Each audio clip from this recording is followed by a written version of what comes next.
రోజు ఇక్కడ నేను కాంగ్రెస్ పార్టీ అధ్యక్షుడిగా తెలంగాణ రాష్ట్ర ముఖ్యమంత్రిగా నిలబడి ఈనాడు పెద్దలు సురేష్ షెట్కర్ గారిని గెలిపించమని అడుగుతున్నా అంటే ఇది నా గొప్పతనం కాదు, ఇది మీ గొప్పతనం, ఇది మీ కష్టం, ఇది మీ శ్రమ, మీ రక్తాన్ని చెమటగా మార్చి మీ భుజాలు కాయలు కాసేలా కాంగ్రెస్ పార్టీ జెండాను మోసి ఈ పార్లమెంటు నియోజకవర్గం నుంచి నారాయణఖేడ్ నుంచి సంజీవ్ రెడ్డి గారిని, జొక్కల్ నుంచి లక్ష్మీకాంతరావు గారిని, అదేవిధంగా ఎల్లారెడ్డి నుంచి మదన్ మోహన్ రావు గారిని, ఆందోళన నుంచి మా పెద్దలు దామోదర్ రాజ నరసింహ గారిని ఈరోజు మీరు ఎమ్మెల్యేలుగా గెలిపించి శాసనసభకు పంపించడంతో ఈనాడు తెలంగాణ రాష్ట్రంలో ఇందిరమ్మ రాజ్యం వచ్చింది, ప్రజాపాలన తెచ్చింది.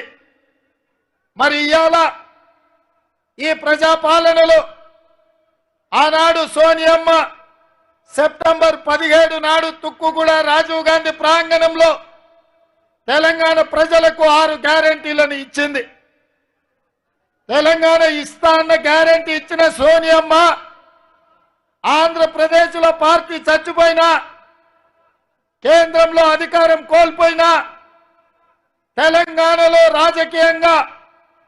ఎన్నో ఒడిదుడుకులను ఎదుర్కొన్నా మాట తప్పని మడమ తిప్పని నేతగా తెలంగాణ రాష్ట్రాన్ని ఇచ్చి 60 సంవత్సరాల ఆకాంక్ష 1200 మంది తెలంగాణ బిడ్డల ఆత్మ బలిదానాలను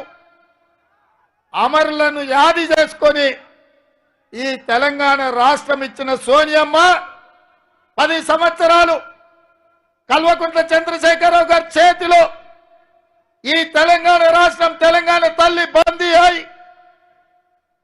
అన్నమో రామచంద్రాన్ని తెలంగాణ ప్రజలు అడుక్కునే పరిస్థితి, దొరగారి గడిలో తెలంగాణ తల్లి బందీ అయి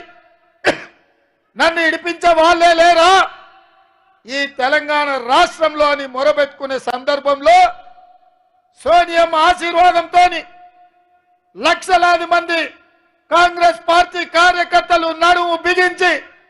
దొరగారి గడిని బద్దలు కొట్టి తెలంగాణ తల్లిని విముక్తి చేసి ఇవాళ తెలంగాణ ప్రజలకు స్వేచ్ఛను ప్రసాదించింది ఈ తెలంగాణ ప్రాంతం. మాట ఇచ్చిన సోనియమ్మ మనకు 6 గ్యారెంటీలను ఇచ్చింది. 6 గ్యారెంటీలను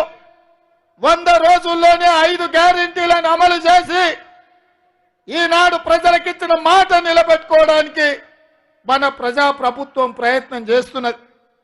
ఇక్కడ మా అక్కలు ఉన్నారు కుడి పక్కన. ఆనాడు మా అక్కలు బస్సు ఎక్కాలంటే ఇంటాయన ముందల చేయి చాపాలి, ఇంటాయన మీద కోపం వచ్చి అమ్మగారింటికి అలిగిపోదామంటే మళ్ళీ ఆయననే చిల్లర అడుక్కునే పరిస్థితి. ఇవాళ మా ఆడబిడ్డలు మా అక్కలు మా పెద్దమ్మల అమ్మగారింటికి పోవాలంటే చెయ్యి అడ్డం పెడితే చాలు ఆర్టీసీ బస్సు అక్కడనే ఆగి మా అక్కలను వాళ్ళు దిగాల్సిన దగ్గర వాళ్ళ ఇంటి దగ్గర దించే ఉచిత ప్రయాణం ఈరోజు ఆర్టీసీ బస్సులో మన ప్రభుత్వం అమలు చేసింది.